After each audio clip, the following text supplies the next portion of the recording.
Welcome to the testing world. Previously we have seen delay step and manual test step. Now I'm going to cover one more test step, which is run test case test step. Okay, what is the use of this step? Okay, if I say I have one test case in which I have added many steps, I'm executing and that is running successfully. Now you want to use the same steps in some other test case. So you will have to write it again.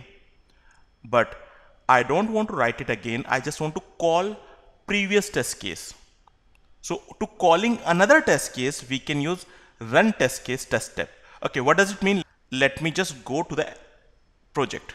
If you see here, I have a test case which is end-to-end test case. Okay, now I got a requirement in which I need to add one student. Then I want to fetch information of that. Then I want to update. Then I want to delete. After deleting, I'm fetching it is deleted successfully or not. And after doing that, I want to add the student again. So if you see here, we are adding a student, we are fetching the data, we are updating, deleting, and again fetching.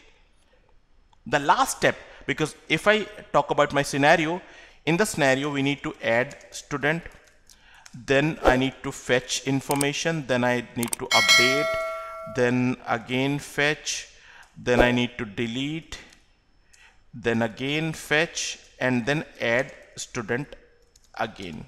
So that is the scenario I want to perform. But if you check it right now, these 6 steps are already written in some other test case. One approach could be, I'm just going to create one more test case like student flow add, whatever the name you want to give. Here I can write these 6 steps again, and my 7th step would be this. But if I have already written these steps somewhere else, I should just call it. So what I can do, here I'll just go, and here in the test case 2, I'll just go and use one step with the name run test case. I'll just select that. What is the name you want to give? I'm giving like calling student flow. Here it will ask you like which test case you want to call.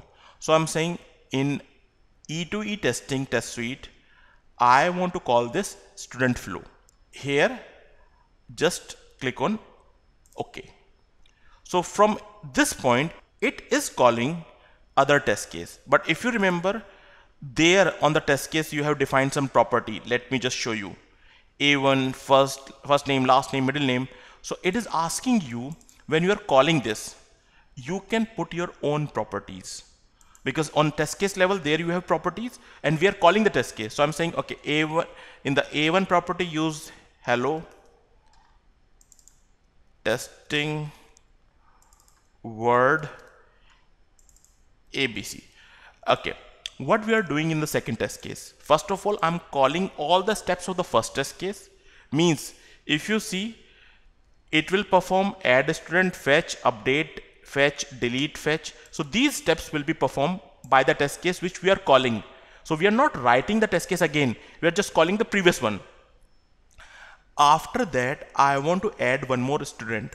For that, what I can do, I'll just right click, add step, REST request, and I can just add this. So I'm just adding, removing the validations, add another student. That is added. And here we need to give JSON body. Hope you remember that was the body we need to send. I'm just sending, ID is not mandatory, I'm just removing it. So if you can see, if I try to write the complete flow again, it will take 2 hours, 3 hours, or maybe more. It depends what is the flow. What we are doing right now, we are just calling the test case. There we have a complete flow. After that, we can put remaining steps. So now my second test case is ready. Okay, let's go to the second test case and try to execute this. So as I execute the second test case, first it is calling the previous one. So it shows it is running. Once the test case will execute. Only after that it will execute remaining step. So here, if you remember, there is a manual step which is open. Okay. So now it shows test case which we are calling is failed, and because of that my test case is failed. But how we can check it? As of now, you can go to the compare. It shows the calling test case is failed. Somewhere it is failed, but you are not able to identify where it is failed. How we can do that? How we can check it? For that, first of all, go to the first test case which you are calling, and hope you remember I have updated you a setting which allow to execute the complete test case even test case was failing. So here I'll just make the check again, means abort test case if error occur. Okay, now go to the second test case and run it again. So as I run, it will call that test case and test case will fail. But this time, when the test case will fail, it will not execute further step. Means the last step which executed and failed, after that it will not execute further steps. Now I can go to the compare. It shows step is failed, which is add a student. Why failed? Message content assertion. So here we applied some assertion for which we are expecting my response should contain hello one. This is getting failed. So let me go just over there, and if you can see, I'll just have a message content assertion. Here in the first name we are always expecting hello one, but this time actually if you can see, we are passing testing in the request as a first name. So validation are getting failed because of that.